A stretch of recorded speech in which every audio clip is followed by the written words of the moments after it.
Hey guys, I'm Jared Elrod. Welcome to Youth Factor, and today we talk about Pokemon.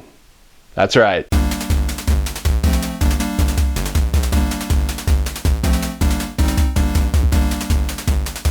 Why is it that we as Christians are always catching up?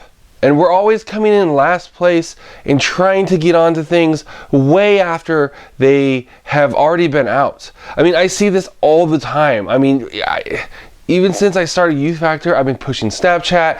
And let's just use Snapchat. I've been pushing Snapchat, and I've heard there's a lot of great youth pastors using Snapchat, doing great stuff with Snapchat, but I've heard so much pushback about how there's just so many youth pastors who refuse to use Snapchat because it's a teen sexting app. Okay, people, that was kind of funny like 2 years ago when the app first came out, but come on, grow up. I mean, you could say the same thing about Facebook, you could say the same thing about email, you could say the same thing about, I mean, honestly, magazines. There's this thing called Playboy, yet there's still all these Christian magazines that still reach people. Just because one person is posting inappropriate stuff in a magazine doesn't cause us to go, guys, we're Christians, we can't use magazines. So why are we not using Snapchat? Because that's where the attention of the teenagers are.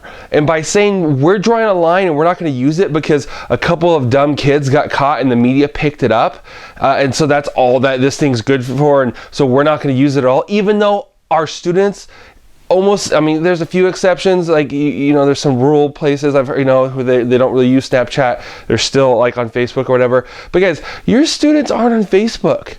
Watch, they check it like once a week. They're checking Snapchat like every 5 minutes.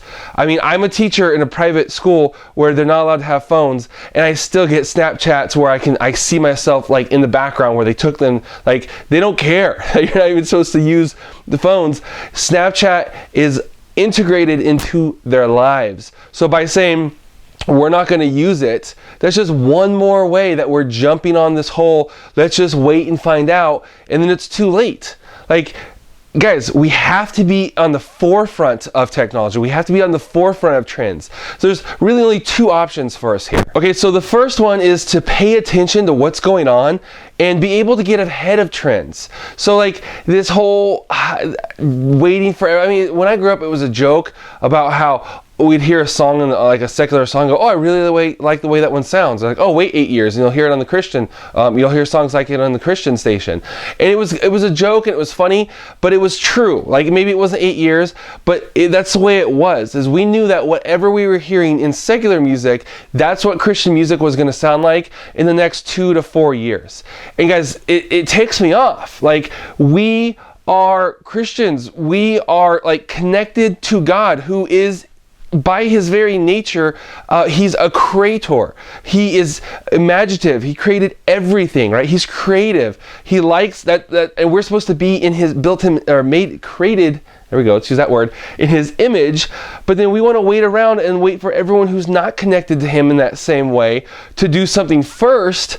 And then not even that, like, then we want to see, okay, how's it going to respond? So, you know, after like Facebook becomes not super popular anymore, and it becomes something that now currently Facebook, the demographic of Facebook is middle-aged to senior women. Yeah, and now you want to jump on Facebook and try to use it for youth ministry. Too late. The kids aren't there. They're on Instagram. Okay, well, I see a lot of youth pastors jump into Instagram, and you know that's good, but Instagram's kind of in that middle point now, so there's still a lot of youth there, but they're not checking and using Instagram nearly as much as they are Snapchat. So we either, one, if we're going to play the copycat game and the wait and see game, let's do it right. Like, pay attention to your students, whatever you need to do. Like, I'm blessed because I get to see just a handful of students just for hours and hours a day being a teacher, so I get to really see this stuff happen right away. I'm pretty well connected. But if you're not, you know, get involved in your students, go volunteer at the high school, go sit at a mall once a week and pay attention. Like, put your ear to the ground, open your eyes, and see what's going on, and get ahead of things. So that way, when, let's reverse back, and when Snapchat first came out, and everyone else is saying, don't use Snapchat, oh, it's this thing, whatever, you took advantage, you got your youth ministry on Snapchat, and so when it popped and it really blew up, and everyone's trying to use Snapchat, your youth ministry has been on it for a year and a half. You have a year and a half head start. So as students, not even in your youth ministry, but as they're getting on and they're starting to use it more, they can see the content you're putting out from your youth ministry, so they follow you because, hey, you've got a super high score. Let's be honest, like teenagers, that's kind of what they care about in the beginning, right? Oh, let's check out this platform, who's on it. Oh, look, here's this youth ministry that has a 23,000 score. I've got 113 because I just got on this last week. I'm going to follow them because that's cool. I'm going to run with it. That's how teenagers act, right? Now, if you get on and you're like, hey, students, follow me up, and they look at it and they're like, I'm at 23,000 and my youth ministry's at 113. That's lame. I'm going to wait until they get more followers or more score in this sense before I'm going to follow it. So get ahead of these things. Get in front of these trends. Don't wait until it's lame that you're bringing things to, like right now. Now would be a horrible time to do a sermon series on Lost because it's too far gone. It's too far past. And I'm not saying anyone's doing this, but that's just an example. Versus when that show was, a few years ago, I knew a youth pastor who actually got like wreckage of an airplane he borrowed from a buddy and pulled it in, decorated his youth group. That was relevant. That was cool. That made an impact because he was on top of it. The show was still at its height. So the same thing, whether it be social networks, whether it be your PowerPoint games, like you have to, if you're going to play the copycat game, you have to be on point. Your game's got to be on point for this one. Otherwise it's going to come off lame and you're going to lose the attention. Okay, so I made this comment about how the whole copycat game, which kind of puts into question, like, okay, well, what's the best thing to do?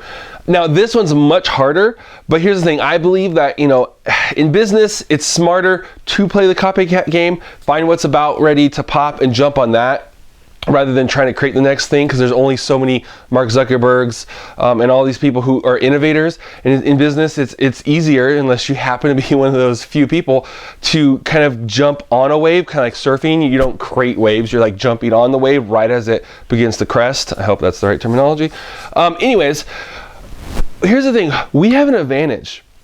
We, like I said, are Christians. We're connected to God. We have the potential, even though it's a lot harder, and we have the resources, the divine inspiration to create these trends, to create the best music, to create the next social app that's going to take over, to create, the next breakout independent film that sweeps the nation by storm.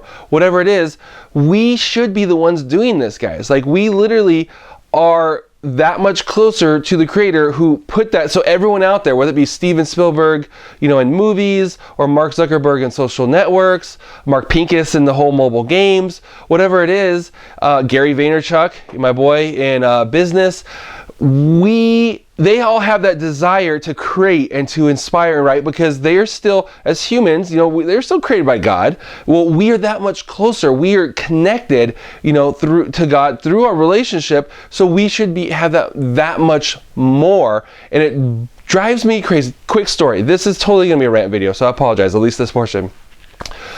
Way back in the day, there was a thing called magic lanterns, and they're what we would think of as like a projector. They created, it was like a lantern with the lens and an image, like they do a little cutout and they put it in there and it would project an image like against a wall, whatever. And missionaries would use them. They'd go into the jungles to convey messages, and so they do the little cutouts and they would preach the message, preach the gospel with these magic lanterns. What does that sound like? That sounds like a way early precursor to movies. And who was using them? The missionaries, because they're like, you know what? There's this language barrier, but there's this new piece of technology called a magic lantern. Let's jump in there and let's break down these cultural and language barriers with technology, because we're going to be the forefront of this.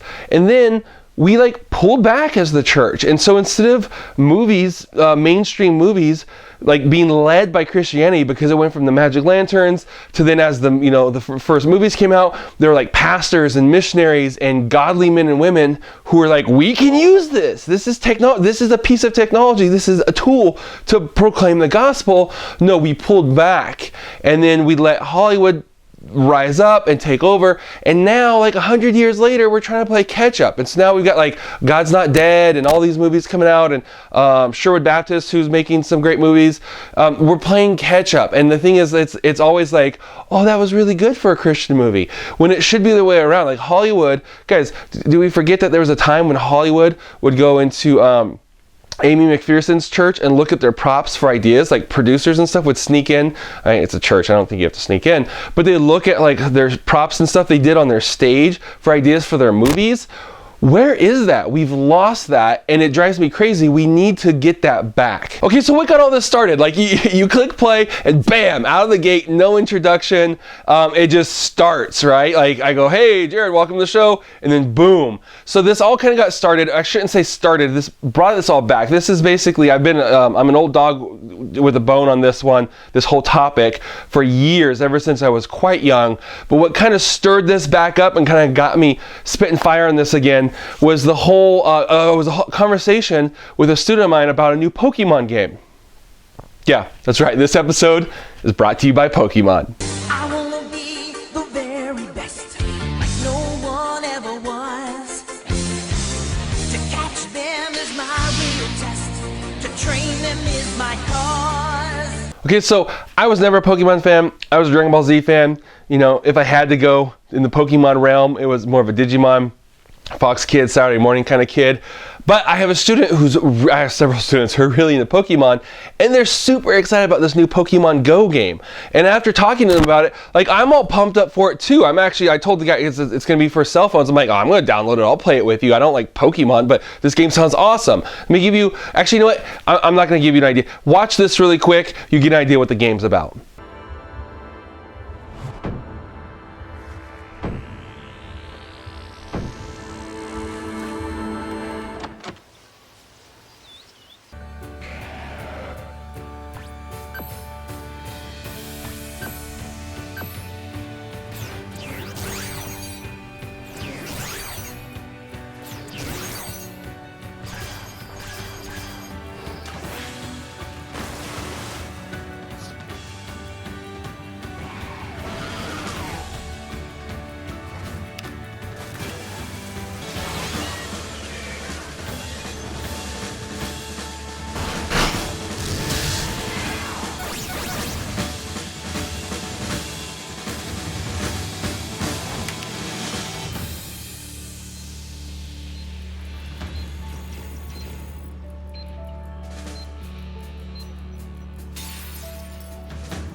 Awesome is that? Like, I don't care if you like Pokemon or not. Just the whole cross between the real world, virtual world, all this integration stuff. The fact that like kids who normally would be sitting at home on a couch eating potato chips and drinking soda are gonna be out like hiking the mountains by their home that they've probably never been on before because they want to find a more rare Pokemon, going through their streets, their city, like getting out and doing things. So it's like, hey, look, technology, which everyone likes to talk bad about as far as like making our kids unhealthy and keeping inside. And in the good old days, kids were outside and playing baseball and running around playing tag.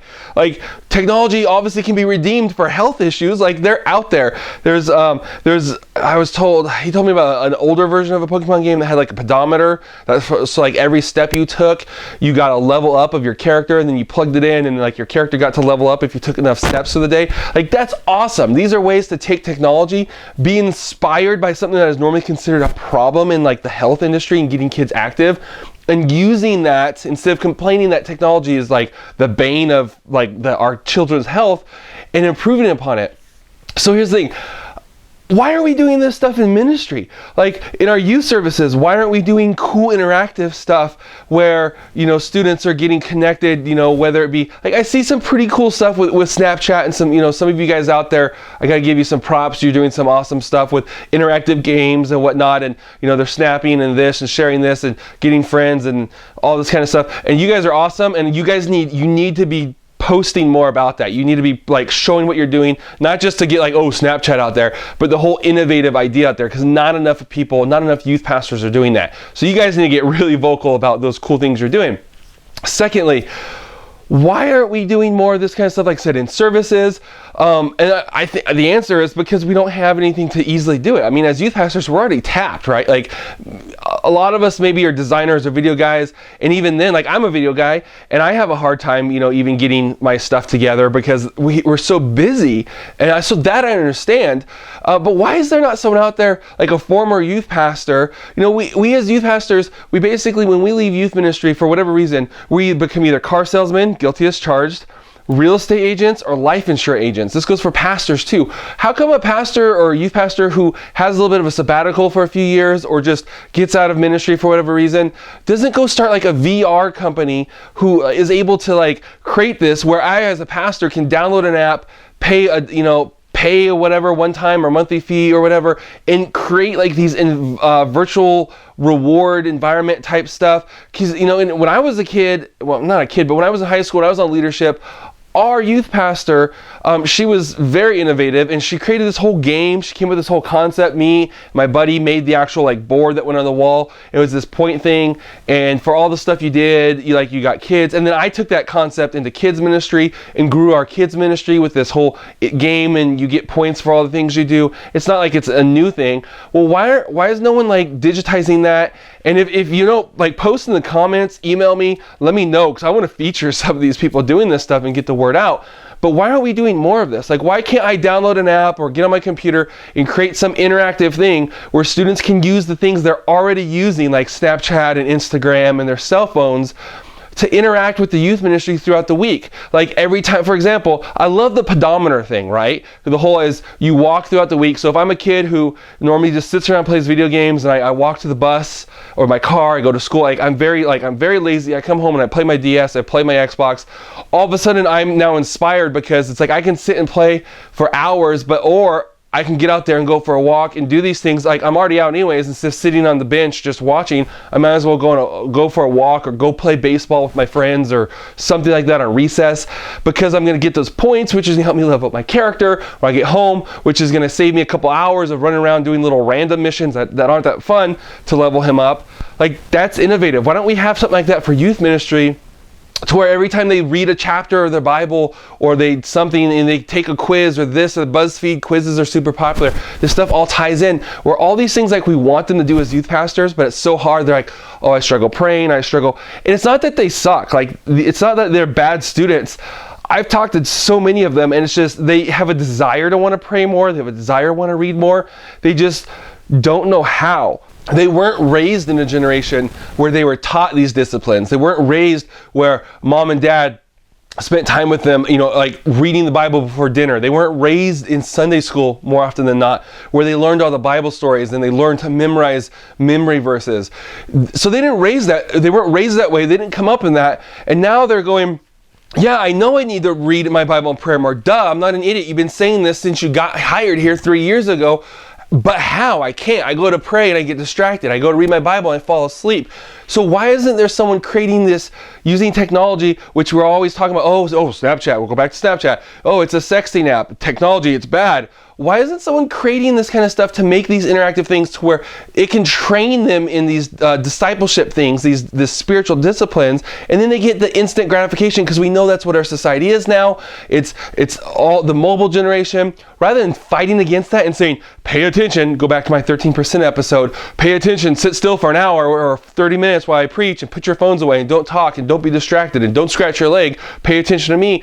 Why aren't we creating these things that when they're outside of youth ministry, they can be rewarded instant gratification for building these spiritual disciplines? So if you're out there and you are a designer, programmer, coder, no, let me scratch that. I don't care. if you're out there and this is really pulling on your heartstrings, I want to encourage you to get out there and get super innovative. Like whether that means leaving your youth, I don't want to encourage you to leave the youth ministry, but whether it means like rather than going into, life insurance sales, and just to make money to get by, maybe that means you go start up an interactive company where you begin to use these things. Maybe that means as a youth pastor, you carve out a little extra time out of your busy schedule. I mean, come on, bro, let's be honest. If we do an audit, we could probably find a few wasted hours in the day to come up with more innovative ways for your service because you want them more engaged, because it's on your heart. You're praying, God, why, help me. I want them to get more involved. I want them to be doing these things, but they just aren't. And, I've tried everything. Maybe, you need to spend some time, figuring out how to create some of these things. Maybe you come up with a new interactive, awesome way or whatever it may be, and then you release that for the rest of us to use. Like maybe we're waiting on you. I don't know. So I would definitely, if you're feeling like your heart, those heartstrings being pulled as I talk about this, pursue it. Even if it's just invest a few hours of prayer into it. God, is this a distraction? Is this something that's kind of a shiny thing, but I need to stay focused on what I'm currently doing? Or maybe God's like saying, hey, why don't you give up a couple of those things throughout your week and spend some time asking me how to figure this out, and spending some time. And here's the key: don't just go off. Don't do it like the world does. Don't go lock yourself in a closet and try to figure out how to do it on your own. Don't do it like the world does, though. Here's the thing: don't all of a sudden lose your advantage as a Christian and go out like the world does, and pull Mark Zuckerberg and throw whiteboards up on your hallway and try to figure this out on your own. You are a Christian, you have a connection with God.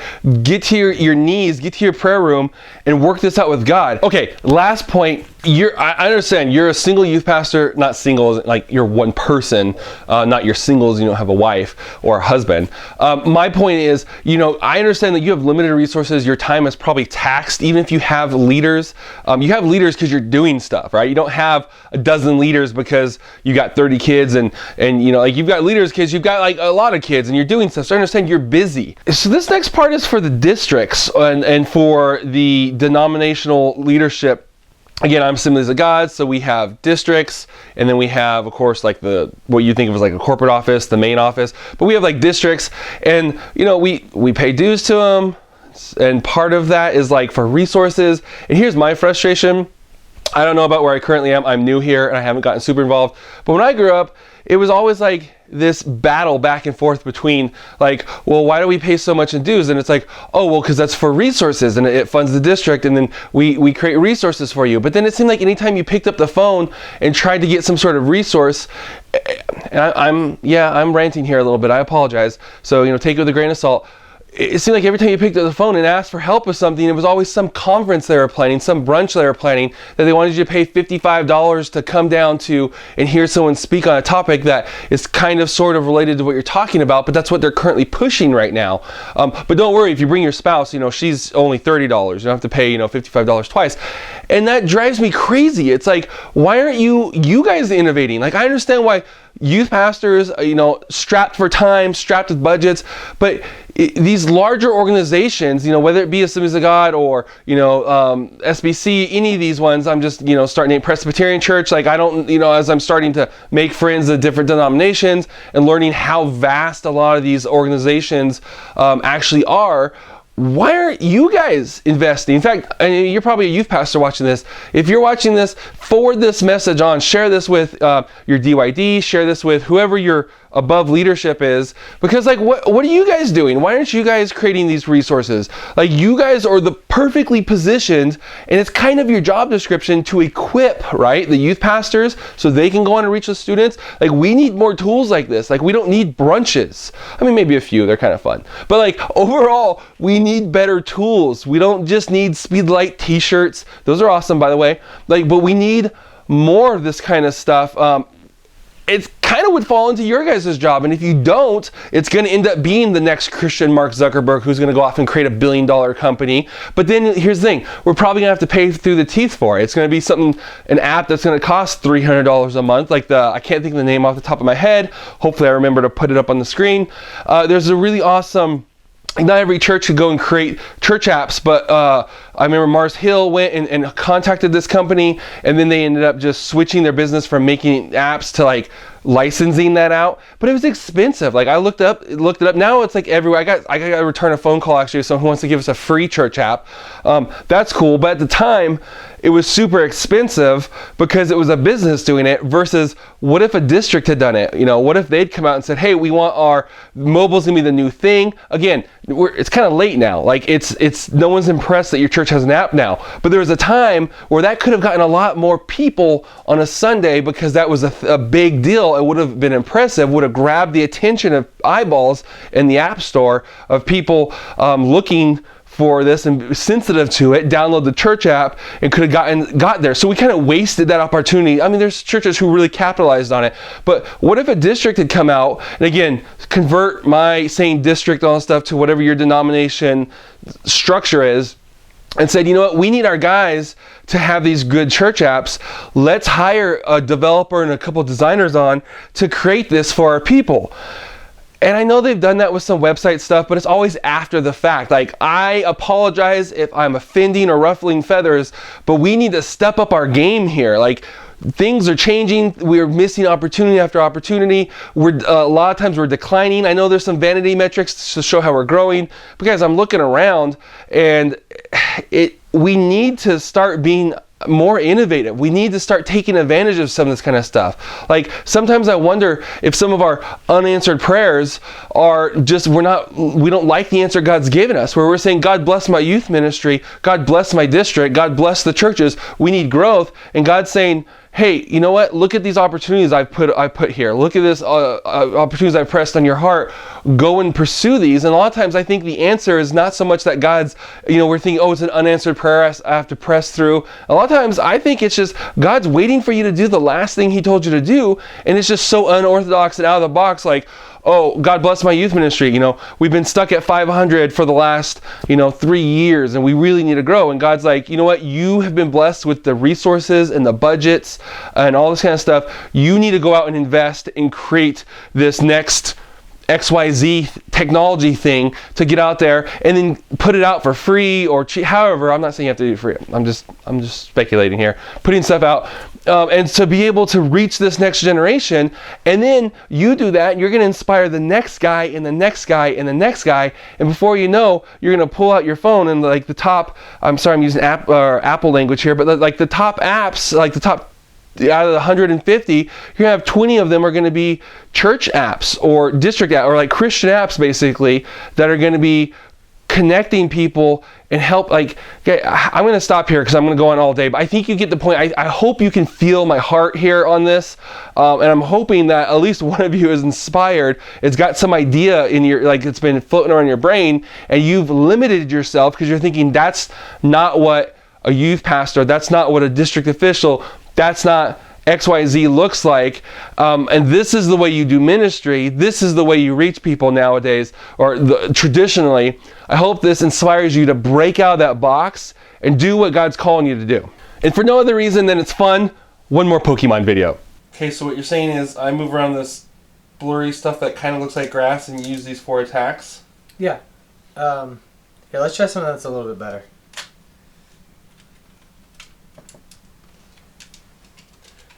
Okay, so I move around this slightly less blurry stuff that looks a little more like grass and use these 4 attacks. Mm-hmm. Let's go to one of the more newer ones. They're a little bit better. Okay. Okay, so I walk around this stuff that actually looks like grass and use these 4 attacks? Yeah. Now that you mention it, let's look at one more thing. Where are you going?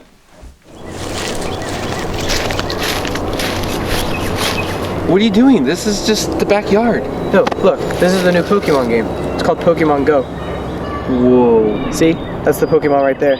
It's like we're actually out in the world playing against the Pokemon. That is cool. All right, that's today's show. I hope you enjoyed it. It was very unorganized. I didn't even look at my notes. I just kind of hit start and boom, I was like a horse a racetrack. I just took off and I felt like I had some stuff to say, and I really hope that God blesses it.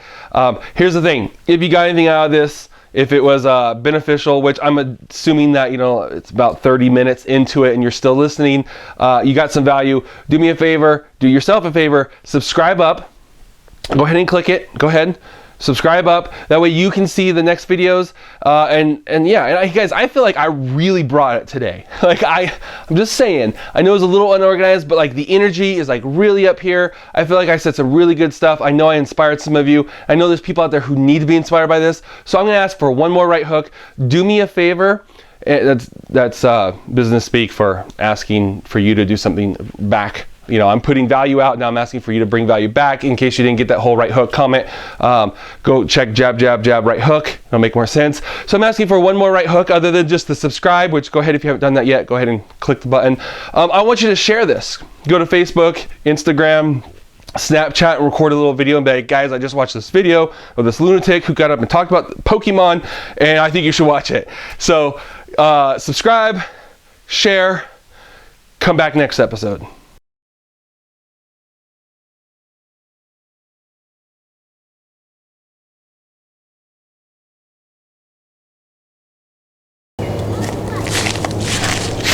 So you're in the frame. I'm gonna walk into it. Okay. So you're gonna be like on your phone, like you're playing. Yeah. You play it up or sideways? Or I think it's up. I don't know. That's how they always have it in the commercial. okay. Well, that's fine. That's actually a good question, though. I don't know. I guess I'll just go Since up. the game really is only an idea at this point. Yeah. Okay. I would assume it'd be up because you can't really hold. You can't expect to use the camera and hold it on the side. True. So let's go with up. Okay.